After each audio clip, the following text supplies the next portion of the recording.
Hello viewers, welcome to my channel it's English time. जैसे कि आप जानते हैं कि हम अभी एनसीईआरटी बुक नाइन्थ क्लास की बुक में से हम पोएम्स का एक्सप्लेनेशन पढ़ रहे हैं। दो पोएम्स हम ऑलरेडी कर चुके हैं। एक है ऑन किलिंग अ ट्री और दूसरी है द स्नेक ट्राइंग। आज हम पढ़ेंगे नो मैन आर फॉरेन। इसका हम एक्सप्लेनेशन आज की वीडियो में हम करने वाले हैं। So the title No Men Are Foreign means that the no men belong to another country. The poet wants to say that all men are same, all men are equal. He wants to promote the concept of universal brotherhood. In this poem, the poet wants to tell us that everyone in this world is same. All people, all men are same. They eat, live, die the same way. Everyone gets the bounties of the nature like sunshine, land, etc. in equal measure. We can say that it is a peace poem. So our first stanza says, remember, no men are strange, no countries foreign. Beneath all uniforms, a single body breathes. Like ours, the land our brothers walk upon is earth like this, in which we all shall lie.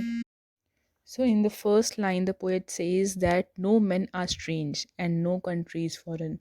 So, he is attempting to remove the borders from the earth which has been erected to separate different countries. Then only no country will be foreign. We will feel every country as our own land where there will be no boundaries. Everyone will be free to move around. The poet wants to say that the entire earth is one and all the people who live on this earth belong to one human race. Then he says that inside the uniforms of worn by the soldiers of different countries, the human being is the same. God has made all of us in a similar way. All breathe in the same way. Then he says that the soldiers are our brothers. We all walk upon the same Mother Earth, and upon our death shall lie in the grave in the same earth. So in these lines, poet जो हैं वो ये कहना चाहते हैं कि कोई भी जो आदमी है, कोई भी मैन है, वो हमारे लिए स्ट्रेंज नहीं है, अनजान नहीं है, और कोई भी कंट्री हमारे लिए फ़ॉरेन नहीं है। हम सब एक दूसरे के भाई बहन हैं, एक साथ मिलजुल के रहते हैं। और जो भी बाउंड्रीज़ हमारे अर्थ पे, जैसे आप मैप में देखते हैं, वो बाउंड्रीज़ बनी होती हैं, जो हमारे हर कंट्री का बॉर्डर होता है, वो नहीं होना चाहिए और उसे मिटाना चाहता है पोएट, ताकि हर कंट्री एक ही मानी जाए, पूरा अर्थ एक ही माना जाए, उसमें कोई भी बाउंड्रीज, कोई भी सेपरेशंस किसी भी तरह के ना हो, और हर कंट्री में इंसान फ्रीली मूव कर सके एक कंट्री से दूसरी कंट्री। पोएट यहाँ पे ये भी कहना चाहते हैं कि पूरी एंटायर अर्थ जो है उसे हम वन एज ए वन ही देखें, उसमें हम सेपरेट कंट्रीज़ को काउंट ना करें, क्योंकि हर अर्थ पे, मतलब पूरे अर्थ पे हर इंसान एक ही है। और जो सोल्जर्स हमारे बॉर्डर्स पे हैं उन यूनिफॉर्म्स में, वो सब भी सेम ही हैं, चाहे वो दूसरी कंट्री के सोल्जर्स हों, चाहे वो हमारी कंट्री के सोल्जर्स हों, क्योंकि उस यूनिफॉर्म के अंदर जो इंसान है वो तो हमारे जैसा ही है। और गॉड ने हम सबको एक जैसा बनाया है, हम सब एक जैसे हैं, हम सब ब्रीथ करते हैं, हम सब खाते पीते हैं, मरते हैं। तो सब इंसान जब एक हैं तो हम उनको अलग अलग डिफ्रेंशिएट क्यों करें? इसलिए हम जो वॉक करते हैं वो भी हम अपनी मदर अर्थ पे करते हैं, हम मरते हैं वो भी अपनी मदर अर्थ पे ही करते हैं हम। तो जब सबकी मदर अर्थ एक ही है तो हम क्यों हम एक हर एक इंसान को हम अलग काउंट करें, या हर एक कंट्री को हम फॉरेन कंट्री बोलें? वो सब कंट्री हमारी हैं, हम सबकी हैं, हर इंसान हमारे जैसा है, हमारे जैसा ही रहना चाहिए। Stanza 2। They too, aware of sun and air and water, are fed by peaceful harvests, by wars long winter starved. Their hands are ours, and in their lives we read a labor not different from our own. In these lines, they refers to those people who belong to other countries. We call them foreigners and discriminate them and fight with them also. The poet says that nature has given all the bounties of to all people who just like he has given to us. Everyone gets sunlight, air, and water in equal measure, which means that God does not differentiate between people from different countries. We all do farming during the time of peace, where there is no war. We live a relaxed life and eat the things given to us by nature. Further, he adds that the way we starve during wars and winter time is the same for those belonging to other countries when they don't get food at that time. So he wants to say that foreigners who belong to another country and we both are same. And then the poet says that even their hands are as same as ours. They work very hard just like we do. He is giving all these examples to convey to the reader that there is no difference in us and the people belonging to other country. So in these lines जो poet है वो ये कहना चाहते हैं कि दे यहाँ पे वो उन लोगों को रेफ़र कर रहे हैं जो दूसरी कंट्री से बिलोंग करते हैं, जिन्हें हम फॉरेनर्स कहते हैं और डिफरेंशिएट करते हैं, और हम उनके साथ लड़ते भी हैं बॉर्डर पे जैसे सोल्जर्स लड़ते हैं। लेकिन पोएट ये कहना चाहते हैं कि सब इंसान, हर पीपल, जो हर लोग हैं वो सब एक जैसे हैं, सबको सनलाइट मिलती है, एयर मिलती है, वाटर मिलती है इन इक्वल मेजर। ऐसा तो नहीं है कि किसी कंट्री के लोगों को सनलाइट, एयर या वाटर ज़्यादा मिल रहा है या किसी कंट्री को कम मिल रहा है। जब गॉड ने हम लोगों में कोई डिफरेंशिएट नहीं किया है तो हम क्यों कंट्रीज़ के बिहाफ पे लोगों में डिफरेंशिएट करें? जब फार्मर्स जो क्रॉप्स ग्रो करते हैं वो भी इक्वली सबको मिलता है, ऐसा तो है नहीं किसी को मिल रहा है किसी को कम मिल रहा है। जब वो चीज़ें खाने की सबको इक्वली मिलती हैं, सब रिलैक्स भी करते हैं, सबको जब भूख लगती है तो सब वो खाना भी खाते हैं। तो जब हम किसी गॉड ने जब किसी चीज़ में डिस्क्रिमिनेशन नहीं किया है तो हम लोग क्यों करें किसी चीज़ में डिस्क्रिमिनेशन? तो हमें हर कंट्री को एक जैसा मानना चाहिए, हर इंसान एक जैसा होना चाहिए, कोई भी हमारे लिए फॉरेनर नहीं होना चाहिए या कोई दूसरी कंट्री से बिलोंग करता है ऐसा नहीं होना चाहिए, हर कंट्री सेम ही मानी जानी चाहिए। Stanza 3. Remember they have eyes like ours that wake or sleep and strength that can be won by love. In every land is common life that all we recognize and understand. The poet here asks the reader to remember something. He says that we should keep in mind that the people of other country whom we think to be our enemies have been bestowed by the God with similar appearance like us. God has given them eyes like ours, which open when awake and close when we are asleep. Similarly, He has given them strength which we can win through love. Then he says that in every country, in every land, there is one common thing that is life. Life means all the things that are living, and we can recognize them. And if we can understand their feelings and recognize that they are like us, then there will be no fights or wars between us.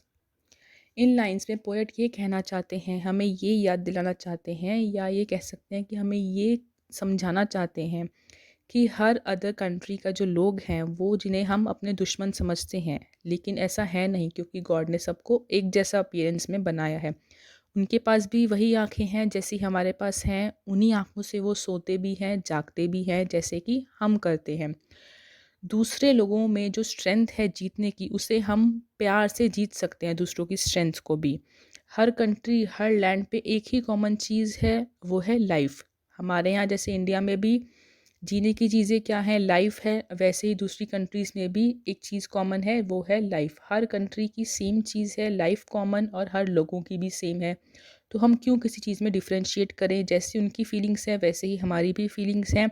दूसरों की feelings को जब हम समझेंगे, realise करेंगे, तभी हम उनसे कनेक्ट कर सकते हैं। इसी वजह से कोई फाइट्स नहीं होंगी और कोई वॉर्स नहीं होंगे। जब हम किसी दूसरे की बात को, किसी दूसरे की फीलिंग को जब हम समझेंगे, तभी हम जान सकते हैं कि वो क्या चाहते हैं। Stanza 4. Let us remember whenever we are told to hate our brothers, it is ourselves that we shall dispose, betray, and condemn. Remember we who take arms against each other. The poet says that we should remember that whenever someone tells us to hate a person from another country, we think him as our enemy, and whenever we think of someone to be our enemy, then we deprive ourselves, we cheat ourselves, and condemn ourselves. He says that we should stay away from such negativity. We should not consider anyone to be our enemy. During a war, both the parties must bear the loss. And that is why the poet says that wars are not in our favor. He says that whenever we pick any weapon against someone, we should remember one thing. In lines में poet ये कहना चाहते हैं कि जिन लोगों को हम अपना दुश्मन समझते हैं, हम उनसे नफ़रत करते हैं, वो भी हमारी तरह ही हैं। अगर हम उनसे नफ़रत कर रहे हैं, उन्हें चीट कर रहे हैं, तो हम खुद को भी चीट कर रहे हैं, हम खुद को भी धोखा दे रहे हैं उस चीज़ में। तो इन नेगेटिविटी से हमें दूर रहना चाहिए, उन लोगों से हमें दूर रहना चाहिए जो हमें कहते हैं कि उनसे जाके लड़ो, दूसरों से लड़ो, उनसे वॉर करो। ये नेगेटिविटीज़ होती है, इन नेगेटिविटीज़ से हमें हमेशा दूर रहना चाहिए। एक वॉर जब होता है तो उसमें क्या होता है, जो बोथ पार्टीज़ होती हैं वो दोनों को लॉस बियर करना चाहिए। ऐसा नहीं होना चाहिए कि दोनों लड़ रहे हैं तो एक का तो फ़ायदा हुआ और दूसरे का नुकसान हो रहा है। जब वॉर हुआ है तो दोनों की साइड प्रॉब्लम्स होंगी, दोनों की साइड लॉसेस होंगे, प्रॉपर्टी लॉसेस भी होंगे, लाइफ के रिस्क भी होंगे, लाइफ के लॉसेस भी होंगे, तो वो दोनों साइड इक्वल होते हैं। और वॉर हमेशा कभी भी किसी के फेवर में नहीं होता। अगर कोई जीत भी रहा है उसको, तो टेक्निकली उसको भी उसके साइड इफ़ेक्ट्स तो होंगे ही, क्योंकि उसने भी कई लोगों को वहाँ खोया होगा, कई प्रॉपर्टीज़ उसकी भी डिस्ट्रॉय हुई होंगी। और उसके बाद क्या होगा, हम एक दूसरे से ज़्यादा नफ़रत करने लगेंगे। तो इसीलिए अगर हम वॉर नहीं करेंगे, हम एक दूसरे से लड़ाई नहीं करेंगे, फ़ाइट्स नहीं करेंगे, तो हम मिलजुल कर एक साथ प्यार से रह सकते हैं। So the last stanza is that it is the human earth that we defile. Our hells of fire and dust outrage the innocence of air that is everywhere our own. Remember, no men are foreign and no countries strange. In these lines, the poet says that we should keep in mind that whenever we pick weapons against any person, we make the earth dirty because weapons kill people and their bodies, which fall on the earth, make it dirty whenever war appears. It leads to a lot of bloodsheds, fire, and death. These dead bodies accumulate on the earth and it make it impure. The fire of war which erupts, the smoke which comes out, the dust all which fills the air. It is so dirty that it pollutes and outrages the purity of the air. With all these things, the poet wants to give us a message that we should not indulge in war. Finally, he ends the poem by writing the first lesson in reverse and saying that remember, no men are foreign and no countries strange. So in lines में poet ये कहना चाहते हैं कि जब भी हम किसी कंट्री के अगेंस्ट कोई वेपन्स उठाते हैं या किसी लोगों के अगेंस्ट हम जब कोई वेपन्स उठाते हैं, तो हम अपनी अर्थ को डर्टी कर रहे हैं, क्योंकि उन वेपन से क्या होगा, लोग मरेंगे, डेड बॉडीज़ वहाँ होंगी, तो उससे हमारी अर्थ जो है वो गंदी होगी। जब कोई बॉडी वहाँ होगी तो उसका ब्लड भी निकलेगा, वो ब्लड शेड से क्या होगा, पूरी अर्थ डर्टी होगी, वहाँ पे फायर्स होंगे, वेपन्स यूज़ करेंगे तो ऑब्वियसली फायर्स भी होंगे, आग लगेगी हर जगह, पूरा अर्थ हमारा डिस्ट्रॉय हो जाएगा डेड बॉडीज़ की वजह से, और अर्थ इम्प्योर भी होगा, क्योंकि जो वेपन्स यूज़ किए जाएंगे उससे स्मोक होगा, डस्ट होगा, उससे हमारा अर्थ का जो इन्वायरमेंट है वो पॉल्यूट भी होगा, प्योरिटी ऑफ एयर जो है वो डिस्ट्रॉय हो जाएगी। इसीलिए पोएट यहाँ पे ये मैसेज देना चाहते हैं कि हमें इन सब चीज़ों में इंडल्ज नहीं करना चाहिए, मीन्स हमें इन सब चीज़ों में इन्वॉल्व नहीं होना चाहिए। और इन द लास्ट पोएट जो पोएम है उसमें ये दोबारा ये कहते हैं कि no man are foreign and no countries strange, means कोई भी इंसान हमारे लिए फॉरेनर नहीं होना चाहिए और कोई भी कंट्री हमारे लिए स्ट्रेंज नहीं होनी चाहिए। We should treat every one equally as a same person. So I hope कि आपको ये पोएम भी समझ में आई होगी। अगर आपको कोई इशू हो तो प्लीज़ मुझे कमेंट सेक्शन में नीचे ज़रूर बताइए, और मेरी वीडियो को प्लीज़ लाइक कीजिए और प्लीज़ सब्सक्राइब भी कीजिए अगर आपने अभी तक सब्सक्राइब नहीं किया है, and please share my videos to everyone.